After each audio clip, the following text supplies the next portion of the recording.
Today is Friday, October 13th. This is episode 5. Hi, Josh.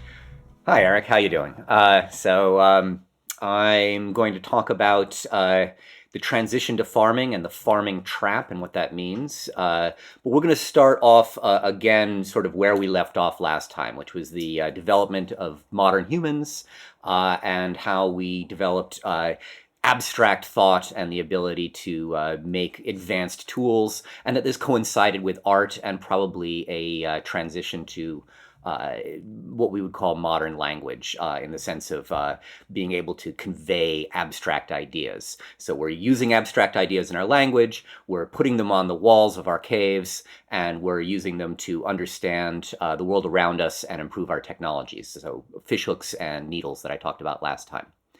So all of this is happening at sort of the end of the Middle Stone Age, Middle Paleolithic. It was about 130,000 years ago in a period called the Eemian Interglacial. And it was super warm then. So we're in the middle of two glacial times, and all of the genes that had sort of been happening all over Africa, around skulls, the beginning of chins, these language genes, they're all coming together and mixing because the population is doing really, really well. And so during this time, all of these characteristics come together into the modern human with a round forehead and a chin and a flat face and a smart brain with thinky thoughts that they can paint on the walls. All of this is happening roughly the same period of time, and then stuff gets bad and the glaciers come back. And this is a colder period than any before. Each wave of glaciers goes further and is colder than the last one. So we had been making steady advances both in our physiology as well as in social group dynamics. Right. Well, this is and then we're slammed by a new thing. So this is ice age essentially. Yeah, this is a theme in our history that things are good.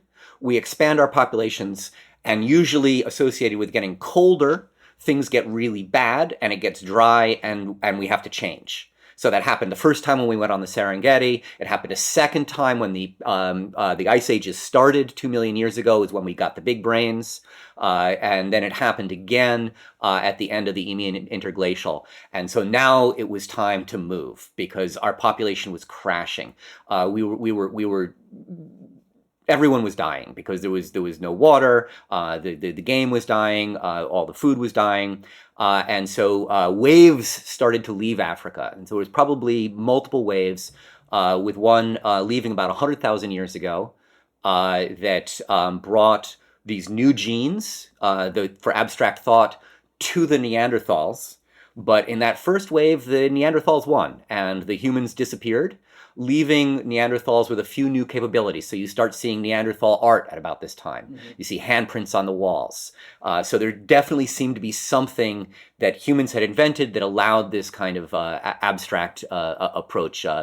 Burials, the idea of thinking about the world outside of yourself, not purely as you yourself, but what are the animals I'm chasing? Can I represent them in some way? How do I talk about them?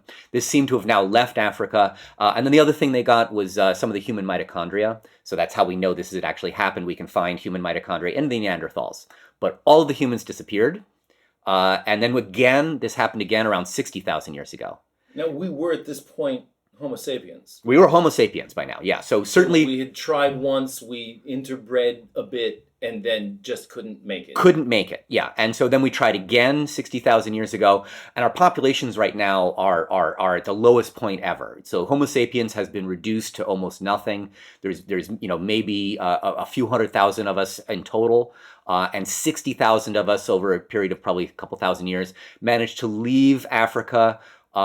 Interestingly, through the Middle East, so Egypt, Israel, Oman, Saudi Arabia, these are the places we're moving into, and it's where we meet the Neanderthal and interbreed with them, and then quickly start wiping them out. This is the second time. This is the second time, our second leave. So now we have entered into an ice age world. As we're moving into it, we wipe out the Neanderthals. They're gone. What is it that changed between the first time and the second time that allowed us to wipe them out instead of just die? Who knows? Could have been luck. It could have been improved technology. There's some evidence that we fought a war for 5,000 years in one of the valleys in France and actually developed something like arrows. There are small little triangular tips that would only make sense for something like an arrow, maybe a dart, but more probably an arrow. A super advanced technology that would have been very useful against the Neanderthals. And even that technology didn't allow us to survive there long enough, but they didn't push us entirely out that time. And so it was probably a matter of who was evolved for a particular habitat. We were Africans. So we were Africans with dark skin moving into a cold area that was very difficult for us. We were acquiring some Neanderthal genes. They helped us. There's some groups in the Middle East that acquired very pale skin. That actually didn't move into Europe until about 4,000 years ago, coming from the Middle East. And we acquired some immune system improvements from the Neanderthals, so things that would be helping us in a new world. But we did not change our language genes. They were strongly selected for. The ones we brought with us out of Africa did not merge with Neanderthal language genes. They stayed purely human because any change was a bad change. And so we had this collection of genes. We moved into the new world. We used our sophisticated technologies to get us through these hard winters. We were living in caves often, particularly in Spain, south of France. Other groups were moving to Indonesia, also living in caves.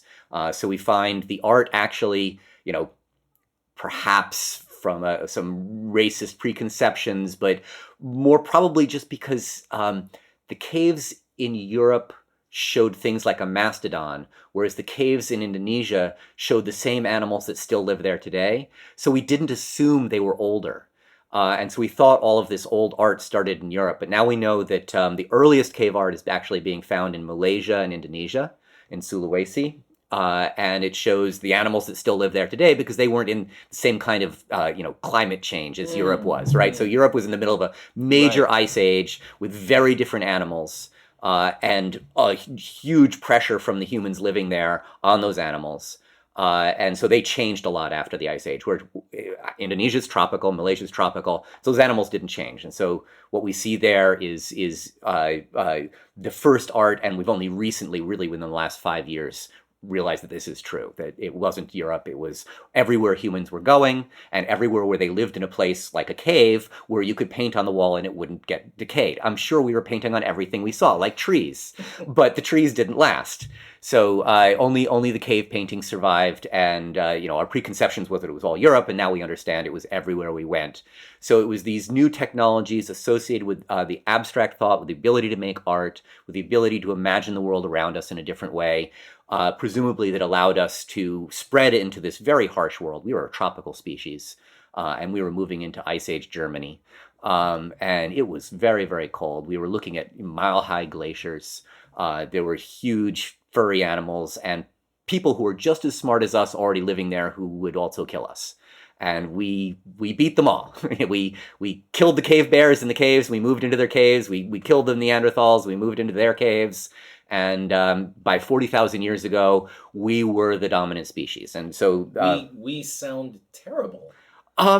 We're also great. I mean, we're so we're so flexible. We're building these communities that live together and can survive under very harsh conditions. And wiping out everything in our path. That isn't us, yes, and then fighting each other, I'm sure, but also learning how to build culture and to trade with each other. So there are trade goods that are now moving across thousands of miles already. So jade is moving from the Alps to northern England, or by 6,000 years ago. So we're building communities, we're building trade networks, and eventually, as the climate begins to warm again, we move into whole new sets of abilities. First, starting with growing grain. So around 10,000 years ago or so in northern Turkey, in Anatolia, near Mount Ararat, interestingly. The first wheat develops. It's just a weird mutation. You have two parents, I have two parents, I have two sets of chromosomes from my two parents. Wheat has six parents. It's not something that biology would predict, so it really just happened kind of weirdly. But it happens every once in a while, particularly in plants. Corn did something similar. And when it does, you get more genes, which makes bigger food. And if we cultivate it, it can survive. It's not great if something's living in the wild because there's other factors on it, but once you find this wonderful, strange new mutation, you can keep it going. And so we used to think that we would start off with something like a city that would require agriculture to keep it going, and that you would then get cities growing from the agriculture, and you would then have specialization, and you would develop things like pottery and things like that. So it was farming, population, cities, technologies. But that's not. We now are finding out that what happened in Anatolia was actually ceremonial centers where hunter-gatherers were coming around things sort of like a Stonehenge and living in these areas and wiping out the grain to the point where they needed new sources of food. And because they were always throwing their stuff into the same garbage heaps, the grains that grew out of this, they discovered they could eat it.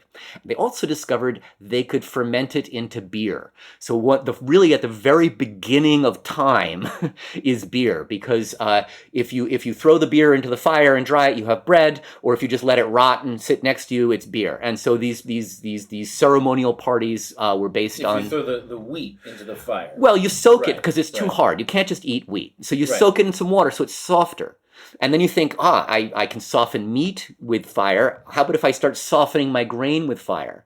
And it might boil, but it might solidify into this sort of burnt lump of stuff. And you discover things like natural yeasts will make it bubble up, and then it's tasty. And so it's a very short distance from soaking grain to seeing those bubbles to drinking it and it's alcohol, or burning it and it's bread. It's the same thing. So it's been with us since almost the beginning of community. Right. So these hunter-gatherer ceremonial groups were starting with farming to make themselves beer for their ceremonies. But then because their populations were doing so well, they wiped out all the game around them. And so then they became obligate hunters. So they obviously got farmers. They could no longer subsist on the wild game, and they had to move to farming. And this is why it's a farming trap. Once you start farming, it's easy to live in a place. And as a hunter-gatherer, you're hungry all the time. And that gets you out of the cave into the danger where all the nasty animals are. And then you go kill something and run back to your cave as fast as you can. Whereas if you're a farmer, you have food all the time. You have it stored. You can keep your grains in a place and keep them stored. But now you get all the other problems because you're living in one place. You no longer can move from place to place where there's new game. So you've killed all the animals around you. And so now you're even more obligated to eat that grain. What happens when there's a drought? Your whole valley will die. What happens when there's a flood and your crops that are in the lowlands wash away? Again, the whole valley can die. So the farmer's life becomes much more precarious. Our bodies shrink. We become smaller because when there's a famine, only the smallest people survive because you need less calories to live. And so we went from hunter-gatherers, 6 foot tall with 1350 cc brains, to farmers who are 5 feet tall, and our brains were 1100 cc's. Over how much time? Say 4,000 years, 5,000 years. So that seems shockingly fast. Yeah, well, it wasn't so much a genetic change as it was very strong selection. A lot of it could be what's called epigenetic changes, where if you starve a mother, the offspring will have changes that aren't in the genes, but can be actually inherited to the way you take in sugars and your metabolism works. All of these things can be passed down even without a genetic change. And there were also genetic changes. So there was a very rapid selection for smaller people because we no longer had sources of high quality proteins because we were no longer hunters and we were stuck as farmers. And many of the myths that we have relate to this. So we're building these communities. We're building the beginning of civilization, as at the same time we're putting tremendous pressure on ourselves. Our populations are growing, doubling every 100 years or so. And so in a few thousand years, we have tremendously big populations that can only live by farming. We've shrunk. And we've developed all of the evils of farming. So large populations living in the same place, you have waste problems, right? You're drinking dirty water, especially once you get animals involved with it. So you're drinking the dirty water from them. So we have, cholera and all these other diseases that are able to spread through communities. We have real warfare. Up until this time, it would have been raiding probably for more women, right? So if you have a polygamous society, the old men tend to have all of the females, and the younger ones need to get them somewhere. And so they will go raid the next door communities. And so we'd always been doing this. But there was a transition with farming to something where you could actually invade somewhere and get real goods from it. You can steal their grain, their stolen grain. That's a value you can carry back with you. You can steal their land. As soon as you have their land, they're no longer hunter-gatherers. They can't just leave and go to the next valley. You've taken something and you've doubled your production. And you can steal the people. You can make them your slaves. And if you have slaves, you can now control a much larger production. You can have a bigger army, and you can go do it again. And so you have the development of not just cities and city-states. You used to get walls around your city to protect them with the farms outside, but the people can hide in the city until the raiders go away. And you have goods worth stealing, from your people to the grains to the land itself. And all of these things are coming directly from farming. So our lives became, in many ways, much more difficult. We're periodically starving to death every time we have a drought. We're also destroying our environment. Any place where farming starts, you see erosion because we've chopped down the forests and all the hillsides get denuded. And so you go from these lush forests to something that looks like Greece today, where you see open rocks everywhere because the soil just gets washed off the hillsides. And you can see it anytime people move in, you see huge amounts of sediment happening in association with pollen that you would associate with rise of agriculture in an area. So we're environmentally destructive everywhere we go from the very beginning. We wipe out the larger animals all around us, and we destroy the soil. And so farming civilizations periodically collapse due to environmental destruction. For example, they think the Anasazi were weakened during a prolonged drought, not just because of the drought, but because if you live in a desert and you irrigate the desert, the irrigation itself builds up salt in the soil. As the water evaporates, it leaves the salt behind, and there's nothing you can do about it. And the longer the drought lasts, the worse it gets. And so a whole civilization can collapse, and it's probably happened numerous times due to changes in climate. So again, climate driving the way we live is always been part of the human experience, and is very important to how we live where we do and how we look the way we do. So and is directly, again, connected to farming. To farming, yes, and with farming it becomes most important because we're trapped in it. There's no getting away from it. And anytime we have the ability to get away from it, we do, until we trap ourselves again. So, for example, the Maori, when they go to New Zealand, they were farmers. They were Polynesian farmers. They get to or Micronesian, depending on which group you want to put people in, and they get to New Zealand and they immediately become hunter-gatherers again because there's large flightless birds everywhere. And they can hunt them down, and it's a great way to live, and it only lasts a few hundred years. They wipe out all the large, easy-to-eat animals, and they become farmers again. And so this is what we've done over and over again. We did it in the Americas. When people first colonized the Americas, they were hunter-gatherers. They wiped out all the mammoths and all the ground sloths, and when all these large, easy-to-eat animals were gone, they moved to bison and other animals. But again, eventually, they moved to farming, and they ended up with sort of a permanent farming transition. Actually, it's interesting. Some of the Native American groups, I would say, managed a more sustainable approach than most other groups have done, where they were able to have a development of farming and not completely destroy the environment around them, where they had managed burns in areas. They kept forests for hunting that were not inhabited, and then they had areas that they did their farming with the squash and corn, and so they were able to have a supply of food in that way.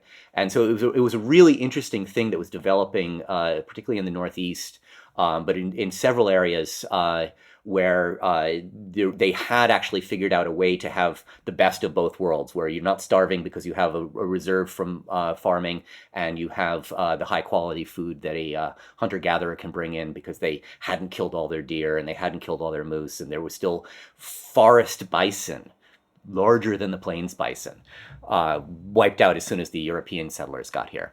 But of course, exactly. No, again, we're terrible people, but every once in a while we figure out a way to live better, and it really works, and it becomes sustainable, meaning you can keep doing it for 1,000 years and you don't destroy everything around you. But you need a very productive, stable climate, for example. Right? We're moving into a new period and that's I would not. also assume you need a fairly limited population. You have to keep your population in control, and you can't have major changes to your habitat. So you can't go through. So it's all a very delicate balance. It's very delicate balance. You can't go through a 50-year drought. It's going to be very, very difficult. And the first thing that's going to go is all of those animals you are working very hard to sustainably keep around you, because now everyone's hungry, and now you're really trapped. Right. Now you need to farm more. Right. And so this happens over and over again. And that's why I say in for example, in places like Greece, where there's been, the whole history of civilization, you have periods of farming with periods of huge amounts of erosion, followed by probably a collapse. So, for example, the Bronze Age collapse, some people think was associated with the destruction of all the civilizations, and that this would have ended farming in particular areas, lasted for hundreds of years, so the trees grew back, and so the erosion went away, and so the environment improved again. But then civilization comes back, and everything gets denuded again. So there's these periods. Round and round we go. Round and round we go, but with this sort of constant ratcheting forward, hopefully, of understanding ourselves and making more sustainable cities and more sustainable environmental interactions. If we have any way of keeping that knowledge over time, which we don't seem to be very good at well, periods. it's interesting because we do actually have deep myths of this transition. So Jacob and Esau in the Bible. Esau was the hunter-gatherer. He was the hunter traveling in the wilderness, and he comes home hungry. And Jacob says, "Sure, I'll give you a bowl of porridge in exchange for your birthright." And thus there are no hunter-gatherers. So they traded a bowl of porridge for the birthright. They know this happened, and it's right there in the Old Testament. So these are things we know about, right? We know about it in the Old Testament also. When Adam and Eve are kicked out, what's the first thing that they're forced to do? Is Adam has to work for his food from the sweat of his brow. He has to farm. Eden was hunting and gathering. Now Adam has to farm, right? So these are our myths. We totally understand what's going on. One of the most interesting ones is in ancient Egypt. So the Egyptian civilization starts around 5,000 years ago, and it's not a coincidence that at that same time there was an extended cooling period that made the Sahara become much drier. And so hunting and gathering became more difficult because what had been something like the Serengeti, where the Sahara is, dried out to the current desert, and people had to move along the river. And the only way to get enough food living on a river was to start farming. And so they went from a hunter-gatherer society to a river-based farming society very quickly, and became the Egyptian civilization. And in their myths, they talk about how Ra, the sun god, lived with the people, but they did not worship Ra properly, and he didn't get the respect that they needed. And so the eye of Ra, which is the sun, became Sekhmet, the female goddess who is a lion. And she is the lion of the desert. And where she walks, everything burns. And so Sekhmet came, and she burned basically what the Serengeti was and turned it into the Sahara. And when Sekhmet burned the Serengeti, everyone was dying. And so the people took red dye and they filled a lake of beer with it. They made a lake of beer. So again, beer at the transition to farming. They filled a lake of beer, they dyed it red, and they tricked Sekhmet into it, thinking it was a lake of blood. And she, in her anger at the disrespect for Ra, because she was the sun, and she was Ra, and she was Sekhmet, and she was the lioness. Powerful female, right? Lionesses, they're the ones who actually do the hunting. She's the one who is representing hunting and gathering in this idea. So she goes from a hunter, female, drinks this beer, beginning of agriculture, beer, passes out, and wakes up as Hathor, the cow, and holding the sun in her horns. And Hathor eventually becomes Isis, holding the sun in her horns. So this is a transitionary period that we have very much in our religion, in our mythology. We understand that this was a trap we got ourselves into. This is not seen as a wonderful moment. This is seen as a really hard moment. And many religions have the idea of things going downhill. And I think it is very much based on this idea of the transition from Eden to the transition to eating of the fruit of the tree of knowledge and becoming farmers, and everything becoming hard, and no longer being able to just reach out and pick the fruit from the tree, but you now have to work for it. Never thought of this way. Well, thank you. That's where I wanted to get to with the farming trap is trying to explain how our beginning understanding gets us out of Africa, gets us into a hunter-gatherer society spreading all over the globe with our art, with our technologies, wiping out everything as we go. And then as the Ice Age ends, farming becomes possible. And because we're lazy and because we don't want to be hungry, we turn to it. And that's the trap. Little could we have known. I think we do know. I think we always know. Before we even started farming? God told us not to eat that fruit. Indeed he did. We knew. Because we did it over and over again. We would become farmers, we become hunter-gatherers, and then we become farmers again. We're lazy. We're lazy, and we know. And we will always trade being hungry for our birthright. Although the farming life, from what you say, is the harder life. It is, but you're not hungry. So that's not lazy. We're just afraid of being hungry. We don't want to be hungry. Yeah. That I can understand. Yeah, okay, so it's not lazy. It's actually, a hunter-gatherer has more free time. And it's a better activity. You know, what would you rather do? Like go for a long walk and shoot a bow at a deer and then carry it back and eat it? Or dig holes all day? Yeah. Back-breaking work. Yep. So next time? Yeah, next time. We'll have to think about where we go from farming. We might talk about adaptations it's done to our bodies, adaptations it's done to our societies. I would love to start getting to how these adaptations inform the decisions we have to make today with the bodies we have right now. Absolutely, we're absolutely getting there. Yeah. All right, excellent. Well, thank you very much. See you next time. Thank you.